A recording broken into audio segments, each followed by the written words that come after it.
Welcome to the Next Level Human podcast. As a human, you have a job to do.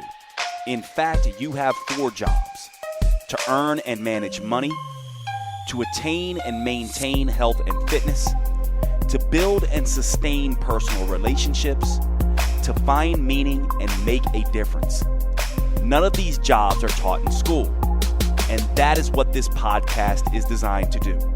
To educate us all on living our most fulfilled lives through the mastery of these 4 jobs. I'm your host, Dr. Jade Teta, and I believe we are here living this life for 3 reasons and 3 reasons only: to learn, to teach, and to love. In this podcast, I will be learning, teaching, and loving right along with you. I'm grateful to have your company. Here's to our next level.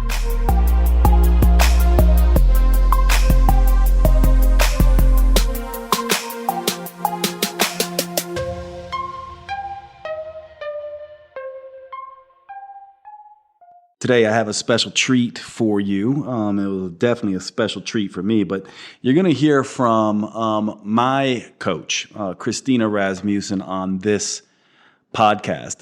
Just a little bit about Christina before we get into the discussion here.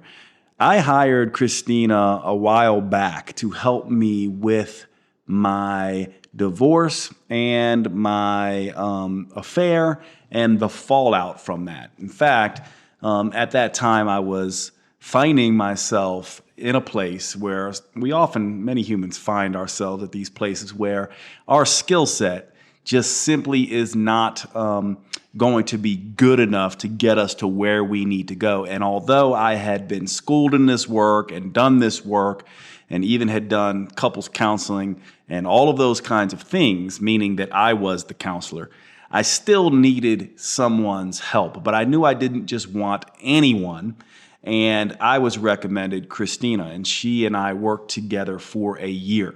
Now, she is an incredibly powerful, amazing woman and amazing talent, and somebody who was incredibly helpful for me, took me really to the guy that I am today. She was instrumental in that process in helping me get there. And one of the things she said to me, because Christina comes at this, she got into this work after losing her husband at 35 years old. This is a devastating thing to have happen to anyone, to lose the love of their life. And she was able to turn this around and turn it into something good. And it sent her off on a mission to understand death and understand loss. And one of the things that I remember her saying to me, which we bring up in this episode, is I remember lamenting to her that I was a little bit embarrassed complaining about my problems, given that she lost her husband. And she said to me, she goes, in many ways, Jade, romantic loss is much more difficult than losing someone to death because the person is still around. They just aren't choosing you. And it really, it's a different kind of death, she pointed to. And it really was profound for me to kind of understand that. But in this episode, we talk about death, which is a topic I will be visiting more and more in this podcast. It is one of the 2 certainties in life, 2 certainties: change and death. It's as certain as anything else. We all must die. This is simply the way of it.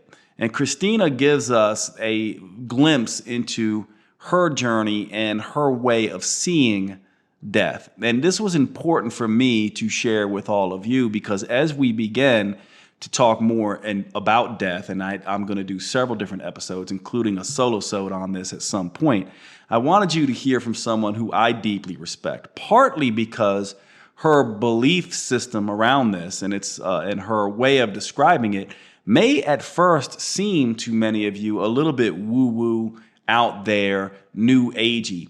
But it is important from my perspective to understand this, because death is something that no one has answers to. Science doesn't have answers to it. Philosophy doesn't have answers to it. And so the best way for us to begin discussions around death is to talk to people who have experienced it, who have researched it and studied it and thought about it at a very deep level. This is going to be a little bit different than what you are used to as we get into some very esoteric conversations here. But it is a conversation that I just loved, and I know it will be really useful for all of you as well. So stick with it as much as you can, and I will have some comments on the back end of this podcast as well to kind of wrap it all together. So enjoy the show, and I'll speak to you again at the end.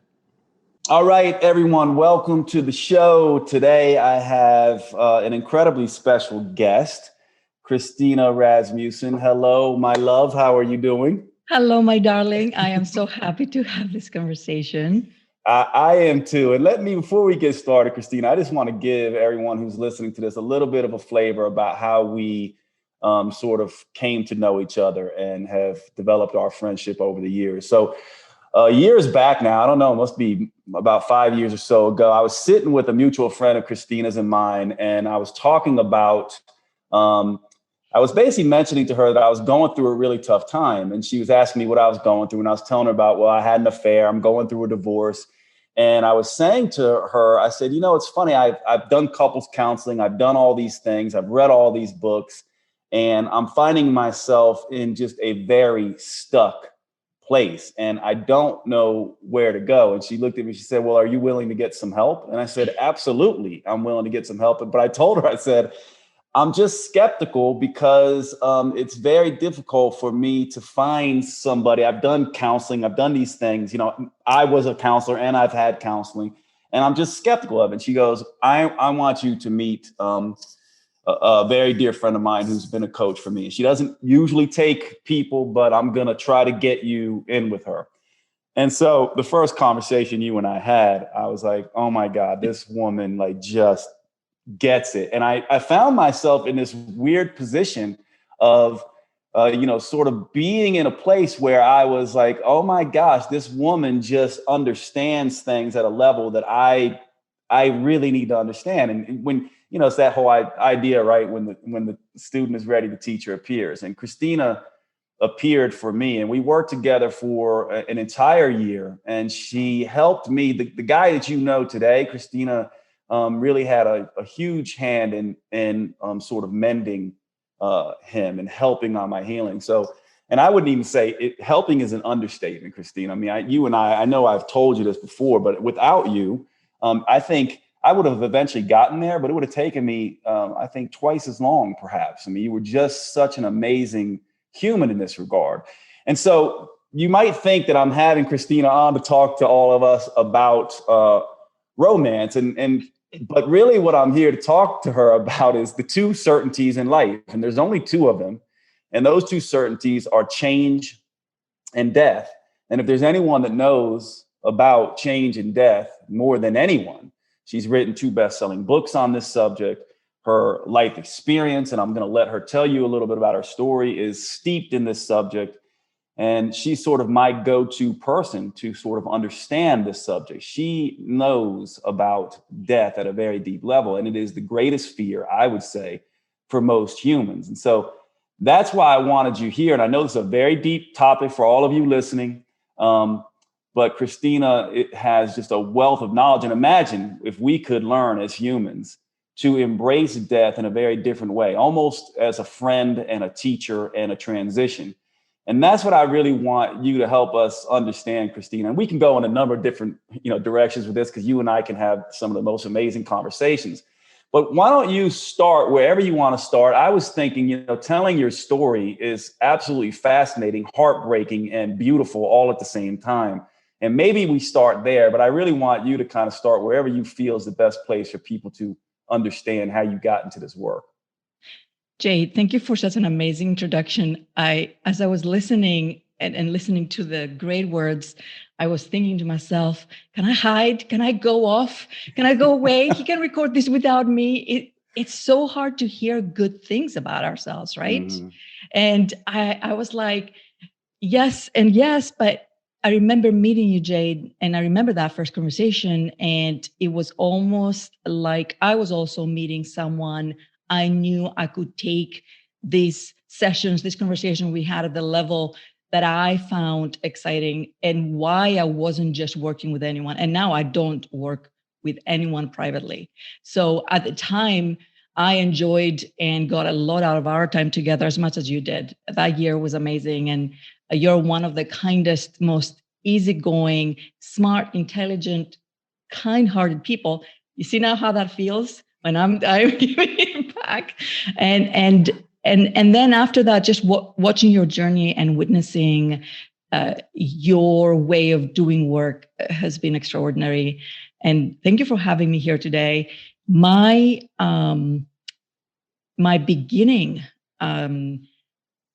of experiencing death was when my 35-year-old husband passed away of colon cancer. And Jade, I was so unprepared at the time. And I remember, and this is going to get maybe uncomfortable for some people, but this is how I live my life and the thoughts that I have within myself and the way that I understand this world. I remember sitting next to him as he was passing. He had been on this fight for his life for 3.5 years. At the time we had, when he passed, the girls were 4 and 6 years old. He was the love of my life at the time. And it was, when he was diagnosed, I literally turned to the universe and said, it would have been easier if I was the one dying. For me, losing him, I couldn't imagine life without him. And I am sitting at the Brigham and Women's Hospital in Boston. That's where he passed, next to Dana-Farber, sitting at the bed at 2 a.m. in the morning on Thursday night going into Friday. And I knew it was about to happen. They had told us, and the nurse came in a couple of hours earlier and said to me, whisper to him in his ear. He was in a coma. And she said, tell him whatever you want him to know, and he can hear you. I said, okay. I go in his ear and I would whisper, I love you. And he would go, every time. He would just respond. Jade, all the way to 2 seconds before he was gone. This is the way he died. I love you. And he would just make this noise like he was listening. And then just like that, he was here one moment and just gone the next. And I remember, it doesn't matter how many years go by. I think about that moment as I was witnessing the love of my life leaving, but he wasn't walking out. It was literally from 1 second to the next. 1 second we're here, and the next second we are not at all. Not even a little bit. Not even like maybe a little, it's done, it's gone. And in that moment, what you see immediately is that whoever was inside of him, that soul, the force, the source, the energy is gone, and you know it. It's an empty vessel. You immediately see that. And I looked up because I was reading all these books telling me that I could see maybe his soul leaving his body. And I was looking up, I'm like, will I see anything? Like, you're almost insane in that moment in time. You're almost also outside of yourself. Time slows down for you as the partner of the person who's dying. And you're also stepping outside of that time because everything just slows down so much. And you can visit that moment in time from the future, like I am right now, and it still stopped. Time stopped. And I look up and there was nothing. And I think the whole room became him in many ways. And I had to get up 2 minutes later and walk out of the room to call the funeral person to arrange for the physical reality, things that we have to do. And I remember getting up and my legs felt a little uneasy just to take that walk to my new life, to my next chapter. And that's how it was. And it's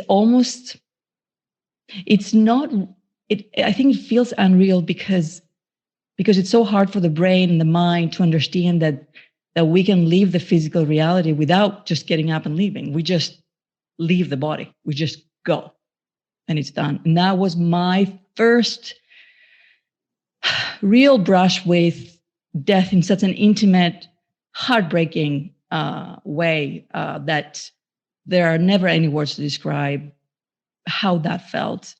But he was present. He was there until that last breath, Jade.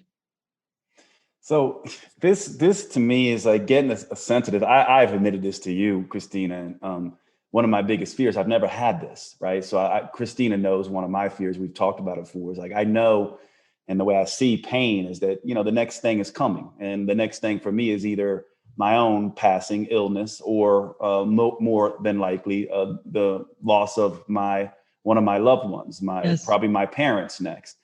And I know that a lot of people have this fear. And so I feel like having not experienced this, the question that I think people want to understand is what then, right? So, here you are in this world, and some people have these transitions happening where they live their way into a transition. This is, to me, like getting smacked in the face. It's like 1 minute you have one life, the next minute you have another life. And I am fascinated by how you have become the person that you have become, having gone through such tragic loss. Because most people, and you and I have worked with these people, most people either never do or have an incredibly difficult time making this transition. So what I'm curious is, how did things happen then? And how long did it take? And what were the things that Christina had to do to make sense of this?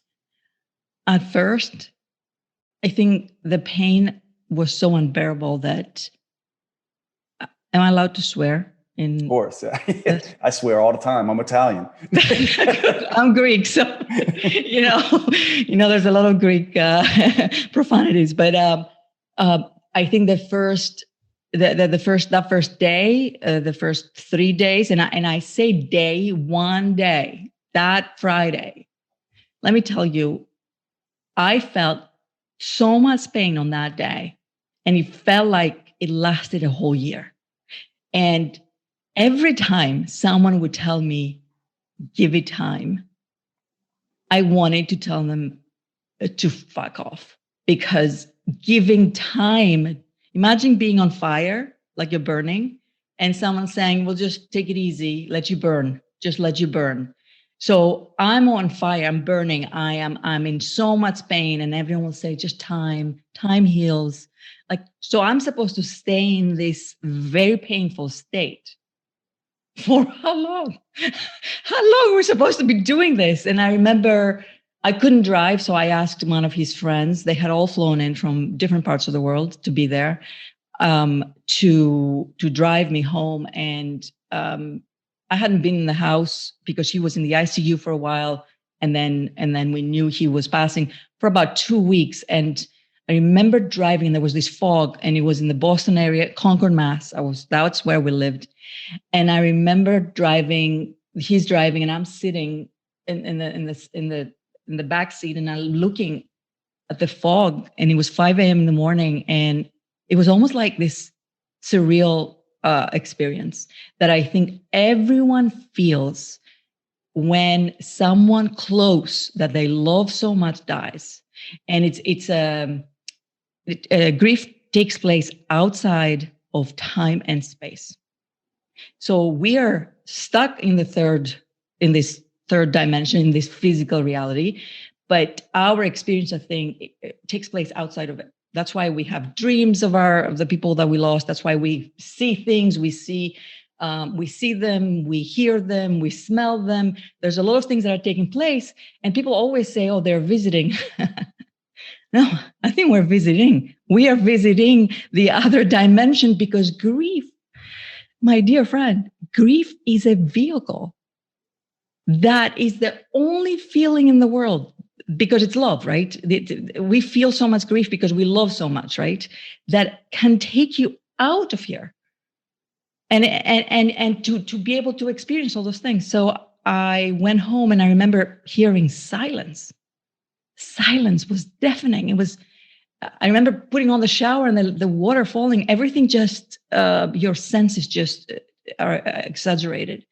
And I said to myself, I have no idea how I'm going to do this. I was in so much pain. And the question that you've asked, how did I manage to become this person and do all the things that I've done when millions of other people can't do it? I think for me, this was my destiny.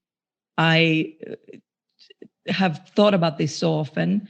I did my thesis on the stages of bereavement before any of this happened. I wanted to be a grief therapist. I was fascinated with how the heck are we to say goodbye to someone we love so much? How do we do it? I loved people so much as a Greek, as an Italian. You know, we love the people we love them deeply. And losing them, this is what, and I understand your fear, losing them is the biggest fear in the world. How can we ever endure and overcome this?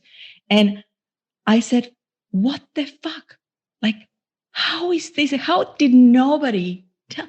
I facilitated grief support groups before any of these things happened, anything like this happened to me. And I said, how come nobody said anything? How come nobody prepared me? And I did feel like an alien living on a different planet. And people would just show up at my door and bring me casseroles.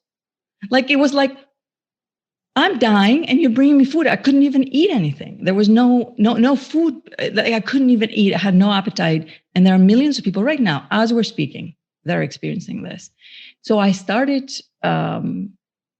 slowly. I had to take care of the girls. I had to, I don't like the sentence, I had to be strong. I could never be strong. I was not strong. I was weak. I was so weak walking in this life of strangers. And all of a sudden you have nobody you can talk to, because I was 34 when he died, and all of my 34-year-old friends, my 40-year-old friends, my 30-year-old friends, their life was still perfect, Jade. They're still in the phase of like, let's all have kids and hang out at barbecues. And there's me in the perfect town living in a nightmare. And so it began. And I said, if I was ever, this is the thought and the sentence, if I was ever to find my way back to life, I will go back and get everyone else. And then I will discover where the heck he went. What happened? What the heck? What the F? What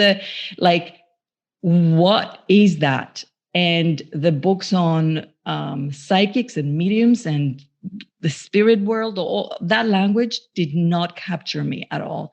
And I'm a Greek Orthodox. I'm not sitting here saying that I have the answers, but I needed my answers. And the quest began.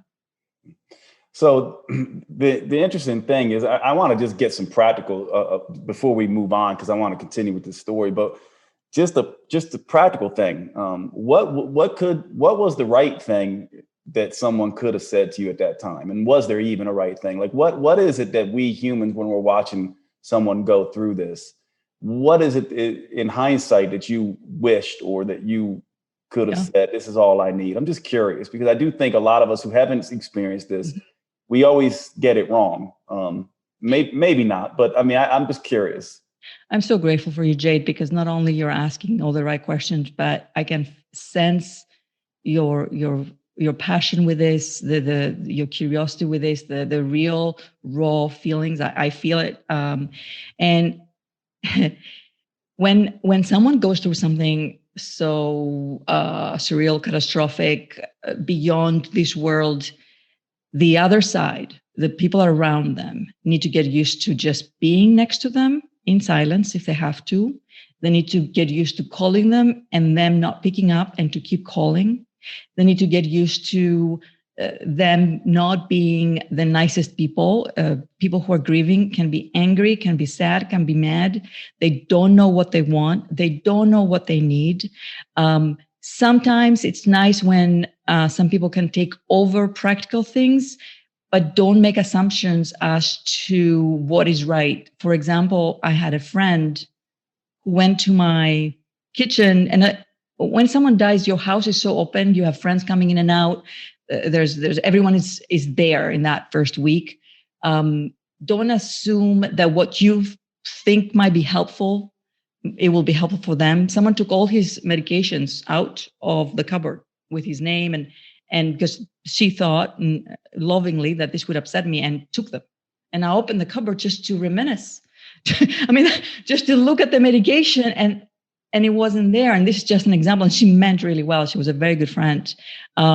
She brought them back, and I put them back the way they were. And then I got rid of them when I was ready. My mom changed the sheets of the bed. And I'm like, I was waiting to go back and try and smell him in that bed. And all I smelled was brand new sheets. So you're in this insane experience and nothing is normal. So be there, listen when the person wants to talk, help when you can, ask questions if you don't know the answer, and keep coming back. In the beginning, everyone shows up because they're part of that grieving experience. And then within 3 months, everyone disappears. Be the friend that calls a year later. My next question for you is, like, you've actually done all the work on this, so it's like, I guess there's two parts to this really. And one's going to seem a little bit odd. I know it won't to you, but it might seem to the listeners. But so one is, where did you discover that he went? And the second question is, where did you go? Like, where did you go? Where did that old Christina go? Or not? You're going to make me cry. She left, and she took with her innocence, my social extroverted nature, my just happy-go-lucky girl, always, like when I decided to study grief before all of this happened, my professor at the university said, "You're such a happy person. Why in the world would you ever study grief?" And I was like, I want to know how to help people get through loss when they love someone so much. That girl that had all the crazy, youthful nature about her, who loved so deeply and was so intimate in many ways, is gone. And she never came back. And I do miss her. First I had to survive, and then I had to rebuild who I was and discover the new identity. And I said goodbye to a lot of friendships, a lot of interests, a lot of hobbies. I basically have lived with two Christinas in my life. One in the first part of my life. This one, not many people know. People read my books and read my blogs, and I write every week and I speak, and you get to know me. But Jade, I think I call this an invisible loss. And a lot of people who have gone through what I went through and other similar losses is that we lose so much of ourselves that we never, ever get it back. And our life is very different. And we always find that not many people can understand us, and it's not their fault. When you go through something like this, let me tell you, I get very bored in conversations. My brain stimulation experience has to be so much more increased. My reward center has changed. My executive functioning is very different. The brain before grief and the brain after grief, I bet if they did MRIs and scans and things, they would see that first year changes the brain so dramatically. So it's been a lonely world, and I'm surrounded by extraordinary people. I'm married to an amazing guy who I am so loved. I'm so supported. I'm so respected. I have great parents. I have so much, but yet, my dear friend, it is a very lonely experience because it changes you. It doesn't just change you. You do become an alien.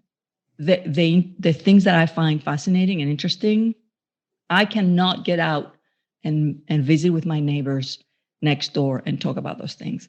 I have to go and talk about the crap that everyone talks about. And I sound arrogant, I know. I sound snobbish, I know.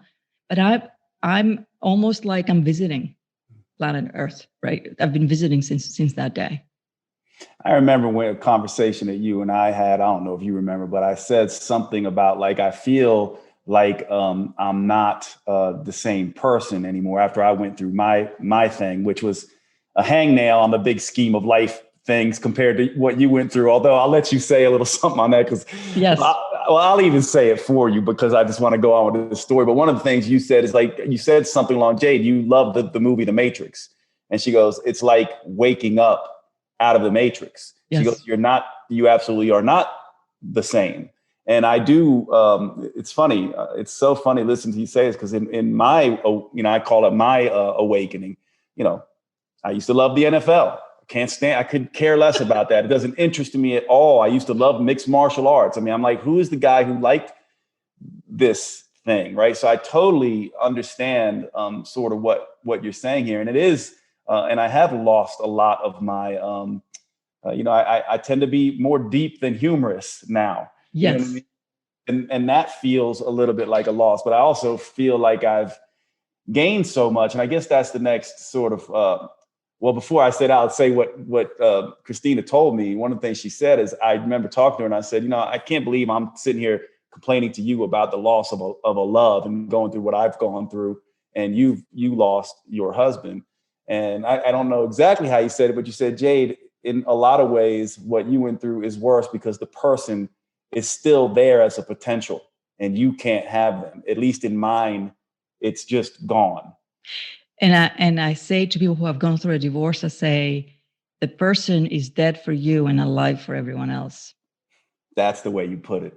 Yeah. And my dear friend, and for everyone who's listening, who's experienced, and I have chills, I always, when we talk about this, the complexity of a divorce or a hard breakup is so intense that it doesn't just take you off the planet. It can take you so far away that you're never even aware that you've gone. And a lot of people get lost in what I call the waiting room, stuck because they're not supposed to be grieving like a death, because the society, and this is what I want to change in my lifetime. Grief is, and that's another conversation. Grief is so complex and such a big part of our daily life. Like, you have grieved today. Did you know that? You've grieved something in your head. Like, if I had access to your thoughts right now, Jade, and I was able to download them, one day will be, I tell my kids, I will never die. I'm really strange. I will never die. By the time my time will come, I will be able to download my consciousness in a computer, and you'll always have access to it. And, the girls said, Mommy, I don't know if that's something we want. And I said, you don't want me to live forever? Anyway, but if I had, they are amazing girls because they've had a crazy mom and we talk about so many incredible things. But if I had access to your thoughts, or if I was sitting for 5 minutes just listening to your day so far, I would find the grief narrative. I would find how you stop that narrative or you let that narrative be a part of your day. We will learn where that grief narrative is coming from. I could thread it back to an experience 1 year ago, 2 years ago, 10, 20. And I believe because of my obsession with post-loss living internally and externally, I believe that everyone grieves every single day. And the more invisible it is, the more complex and traumatic it becomes. So the more we can talk about the complexity of a divorce, the more we can find the words and say, you're in love with a dead person, or I said I was in love with a dead person for years afterwards. Like, what do you do with that? Where do you go with it? With what?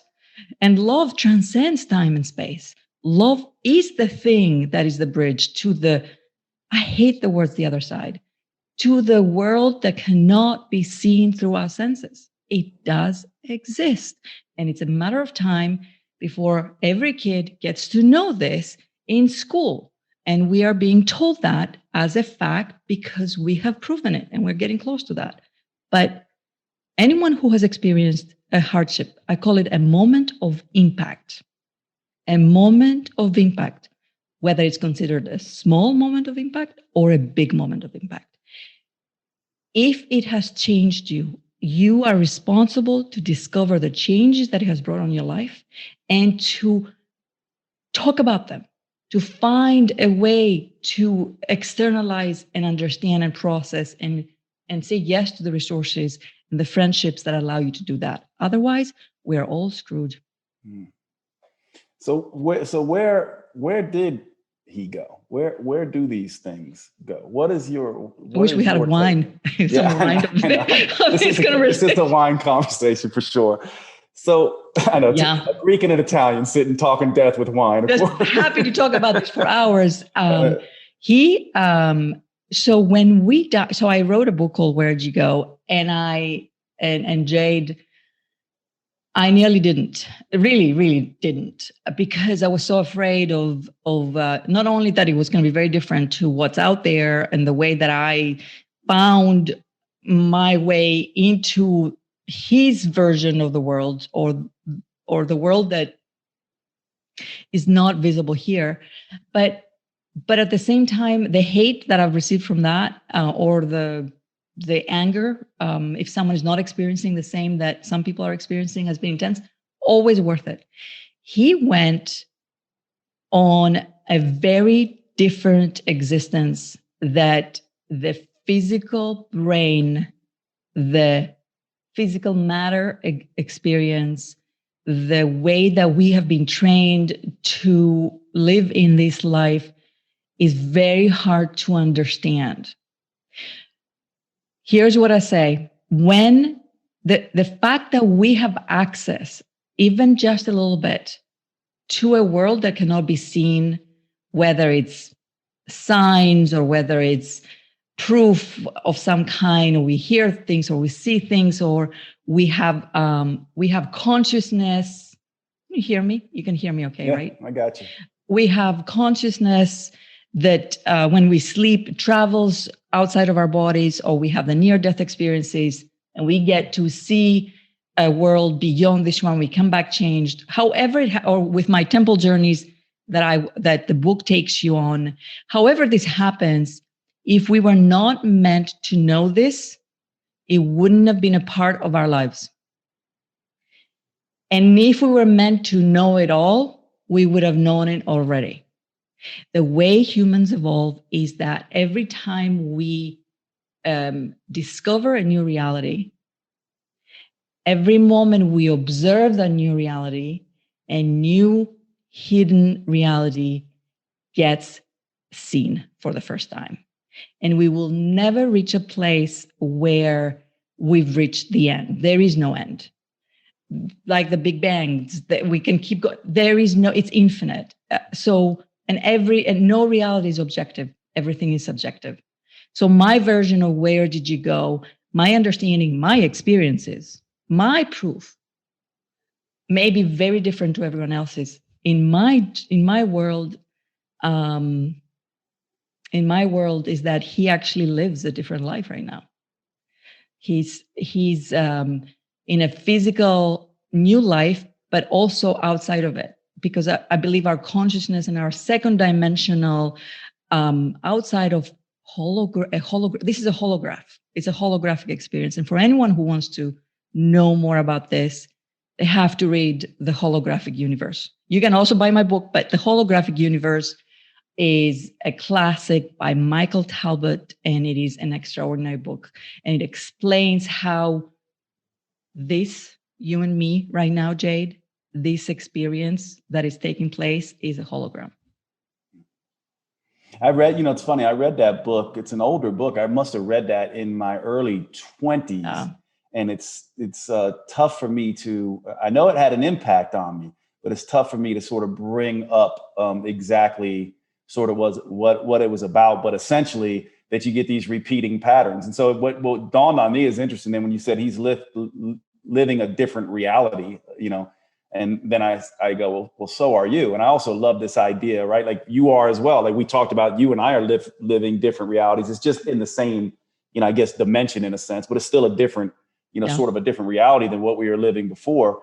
And then there's this, sort of interesting idea that when we talk about, seeing the next layer, we see this as humans as well. Like, a question I've, just kind of want to get your thought on is I oftentimes think we humans, and we're meant to go and make these level up processes, right? We're meant to kind of be, it would be a tragedy in my mind if we all stayed adolescents. Many of us do. I would even argue most of us do. It's not a judgment. It's just, it's kind of how we sort of do things. And some people go backwards from the strides and evolution that their parents and people made. But I would argue, and we'll see what you think about this, that our job is to evolve, to get wiser, to reach better understandings, to mature. We call it mature. But then, of course, as we mature and other people are sort of making these same strides, the holographic universe also matures, and we get to see deeper sort of into it. And so I don't know if you would say I'm describing this appropriately, but I guess the follow-up question to that is grief, for us to evolve and for us to grow as human beings, do you think that grief is a requirement for that? And if you do think that, what else do you think is a requirement? Like, is this something we all have to jump through? Like, there's just certain hoops that we have to go through as humans and we're going to go through them regardless, and that they serve the purpose of growing us? Is that how you see this? I think I always saw grief as a portal. And I think I wrote this in my first book, and I said, when this happened, a portal opened for me that would not have been opened before. And if I didn't experience this catastrophic, devastating, I'm going to lose my mind experience that the stages of bereavement could not possibly capture, or my thesis did not, and the books I've read there is nothing that can prepare you for that kind of loss. The only thing that prepares you is, like, I feel the next time this happens, and of course there's going to be many next times. I say to Eric, who also lost his 35-year-old wife, my husband, who turns 50 today, by the way. So you both lost your 35-year-old loves. And we met at a support group for our kids a year later. We didn't know each other, and we lived about 7-minute drive from each other. We didn't know each other. And here's the funny thing, and I really want to tell everyone what I discovered when I went to find out about death, because this was the biggest surprise for me and the biggest discovery. Before I met Eric, people would say to me, do you think you're going to date again? What do you think is going to happen? And I would say these words, and I don't know where they came from, but I believed them. And I said, I believe I do know now, they came from the future, because there is no time. Time is a creation of our human selves. I said, the only way I'm going to ever marry again or meet anyone would be if he came and sat right next to me. And that is exactly what happened. One day, I went to this group that I've been going to for a long time, and a new member joined who had lost his spouse, and he came with his kids, and the kids would go to another room. This very handsome guy, the same age as me, everyone else in the room were 20 years older, because it's very strange that we were so young to experience this. He came and sat next to me, and he said, hello. And I remember thinking, you have got to be kidding me. I knew. I knew. You knew right then. I knew. And that's another story, but how did I know before this happened? And sure, I'm confident, and the way I've always lived my life when it comes to relationships, but because I've loved my dead husband so much, I never thought I would ever love again. And it's very different. And we will talk about love another time, and what it means and how it evolves and changes. But I couldn't believe that this was happening. When I was doing my research about death, the biggest discovery I made is when we die, we return to the place we create and we come from.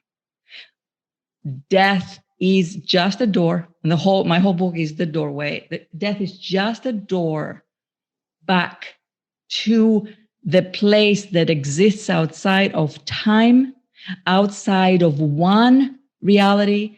That place exists in multiple dimensions and multiple worlds, the parallel universe. There we have the choices that we also have here, but there we know that we have these choices. We come here and we forget that we are the creators. And unfortunately, the law of attraction and all that very basic explanations of who we are and what we can do have diminished physics and science so much that we laugh about it. But the truth is that we are reminded when we die that we are the observers and the creators of everything, of time, of the past, the future, the present. And right now, Jade, and this is the biggest surprise, and I know I'm talking a lot, but there's so much to learn. We are existing in all the previous moments and all the future moments at the same time. So you, Jade, right now, this is why the brain starts to do flips, like that. You are in this moment in time as well here as when you were married with Jill, when you lived at home in your high school years, in all the thousands experiences that you've had. They're actually happening right now. And everything that's going to happen, and all the potential versions of the future are happening at the same time. The past and the future are considered the same. They're actually as fixable. The past is not stable. Like the past can be altered in the way that the future can be altered because there is no time. So, okay, yeah, and that does make your brain do flips, right? And so how does this then translate this understanding? Because it's one thing in life to have sort of an insight, right? So you come to this understanding and you have this insight. But right now, we experience things a particular way. And so what's the practical aspect of this? Does this mean then for me that what I think about my past and how I choose to, is it something as simple as me saying, I choose to make my past mean this, and then it changes? Or do you mean literally it is, I am living that existence currently? Is it simply my choice in this moment to kind of say my past I'll now make it mean this, and my future, I will now make mean this from the present moment? Is that what we're talking about? Or are we talking about something that's even more magical than that? Because to me, that's a pretty amazing insight to have, and to be able to do that insight that I can make my past mean whatever I want, and I can also direct my future in the way I want, is an insight that I think most humans never reach. But it sounds like you might be saying something even a little bit more deeper. I want to understand.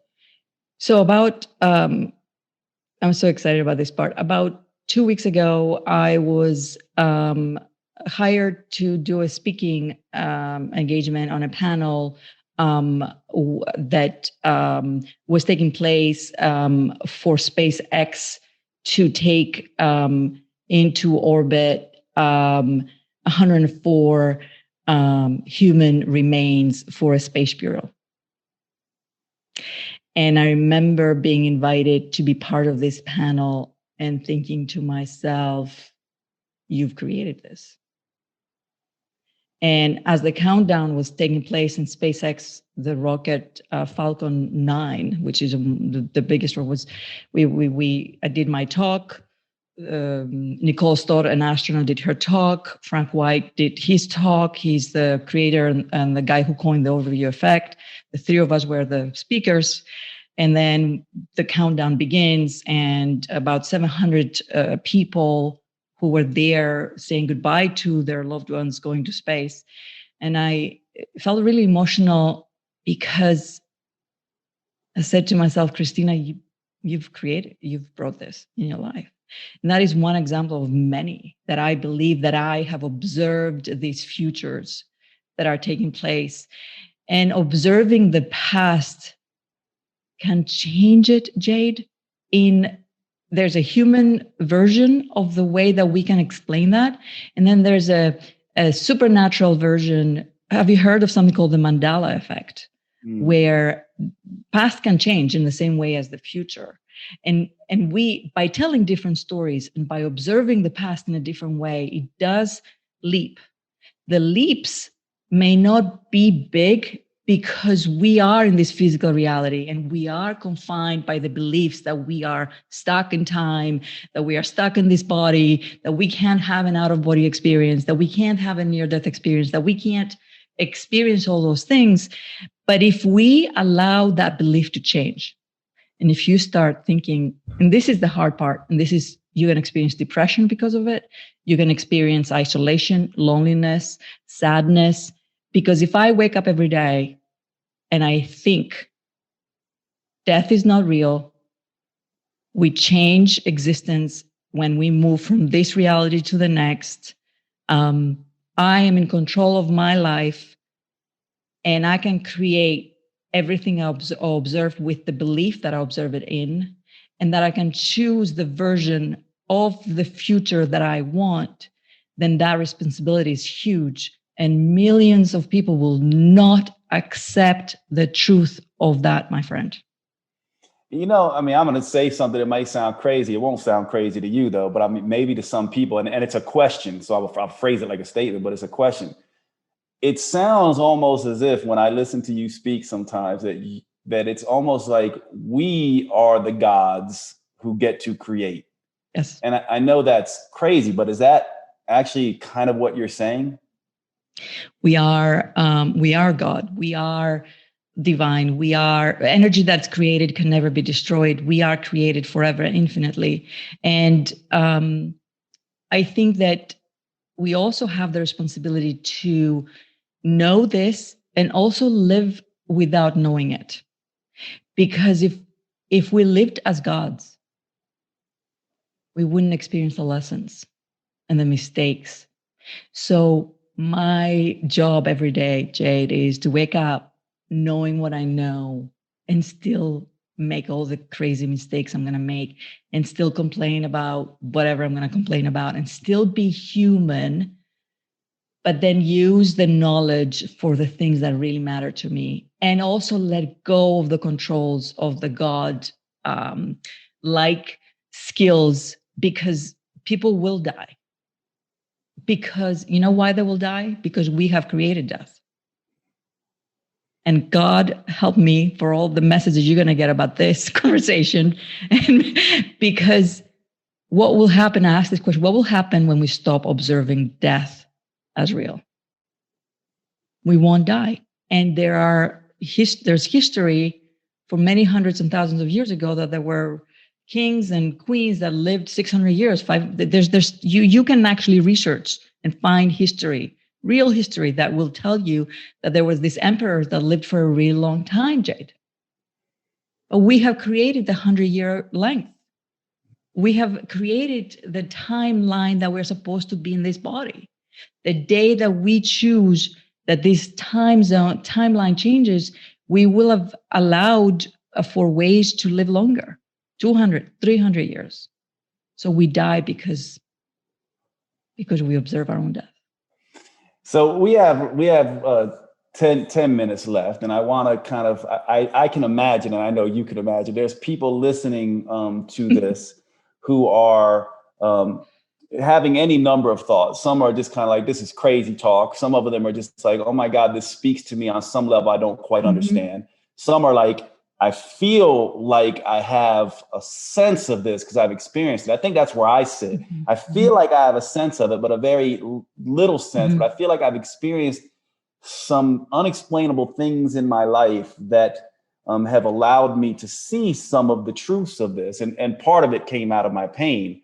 But then there's just the ones who are just like, okay, Christina, Jade, this is all great, but I am in deep pain right now. And so in the last little bit here, is there anything, because I guess if I had to guess, there's the one answer is you just have to go through it like you were told, right? And then the other answer is there's things maybe to look for to, if it's a portal, if it's a sort of an awakening, or there's things that are happening around you that if you're stuck in this old mindset and, you know, sort of anchoring to the old beliefs around this, you're missing them. And so is there any advice or any thought you have about that where you can kind of say, listen, I've been there, I've done this, I know what you're going through, and there are things that potentially are happening that you have access to now that you didn't before, that you're ignoring because you're not allowing yourself to walk into this space? This is what I say. First of all, the reason why you and I can have this conversation is because of you.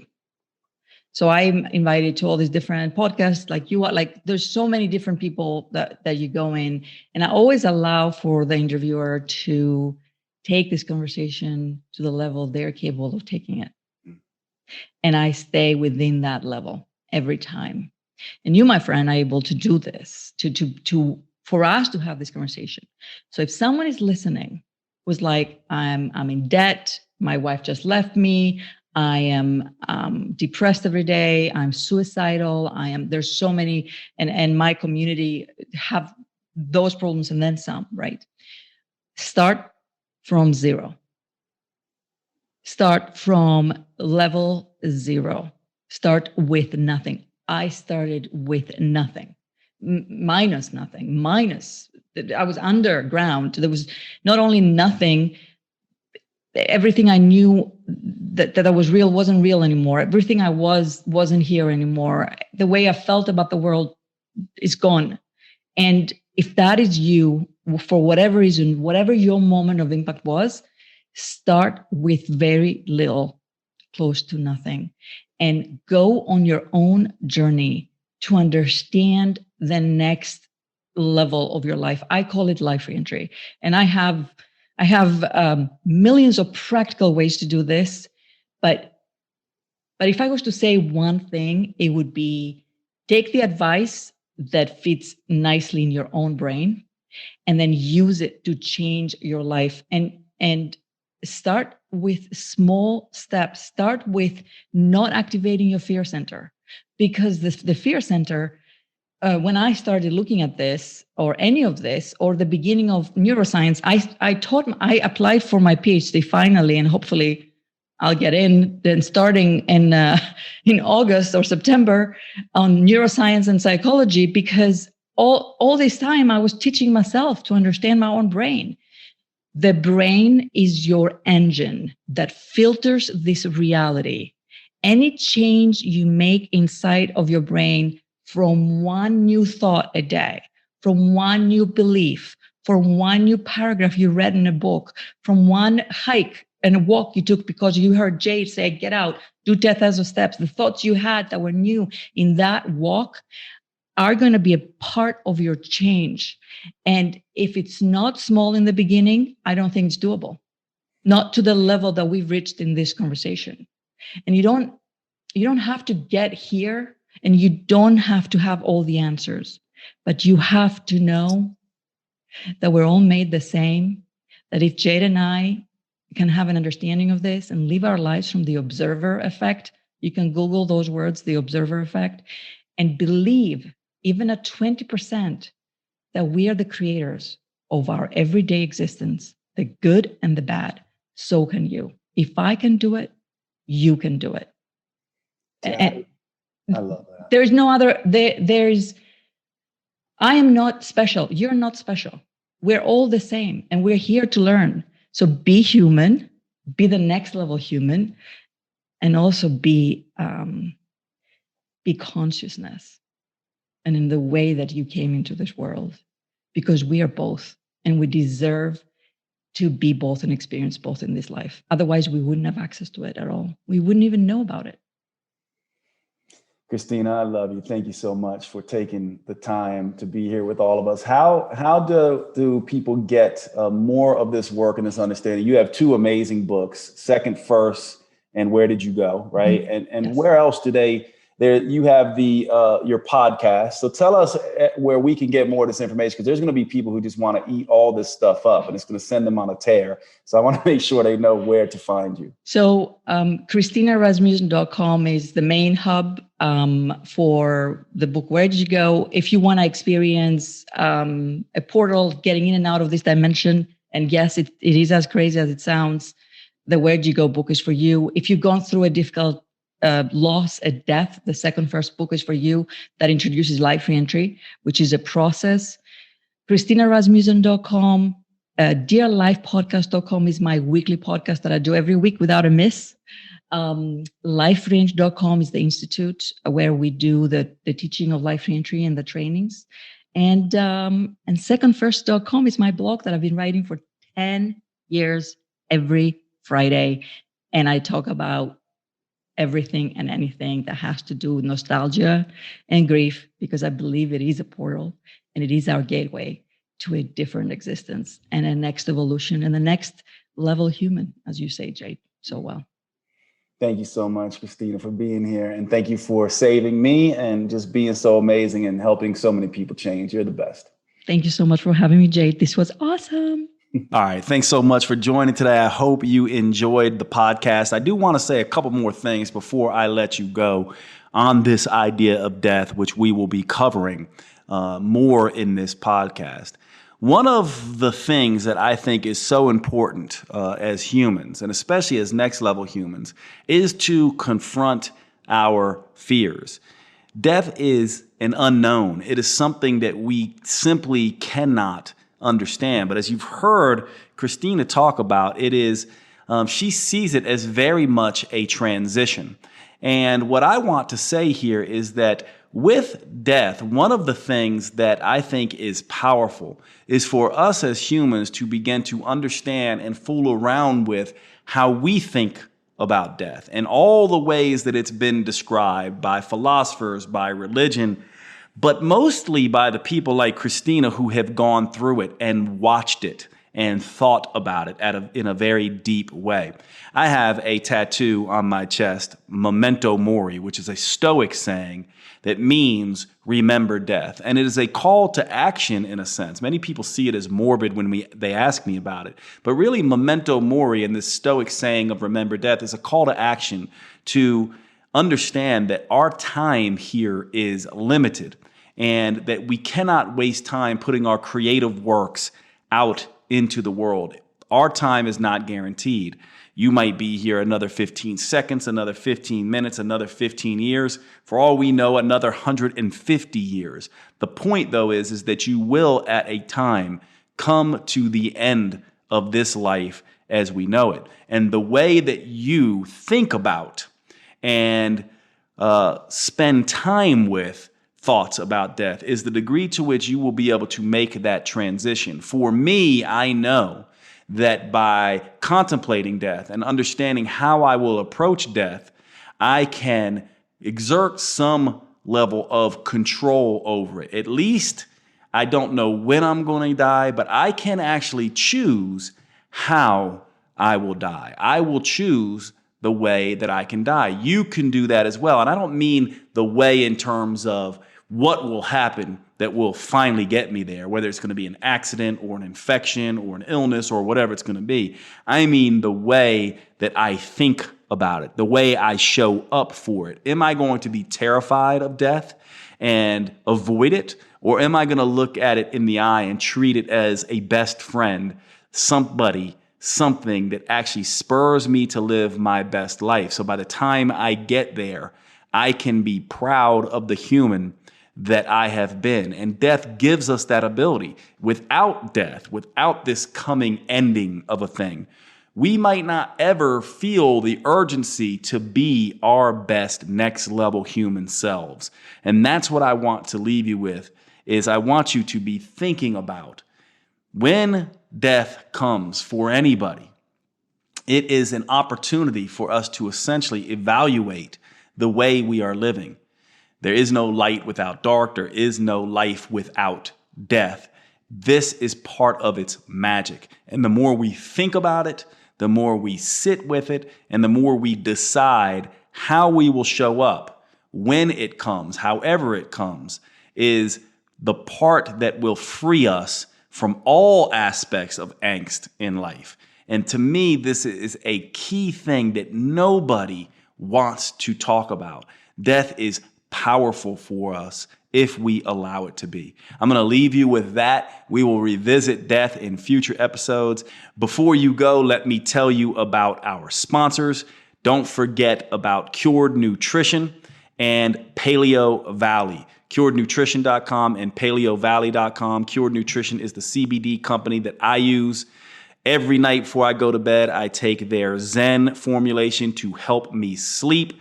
And with Paleo Valley, I use their protein bars and their protein meat sticks, which are my favorite. I use the meat sticks mostly for very convenient, healthy, grass-fed, whole food protein sources.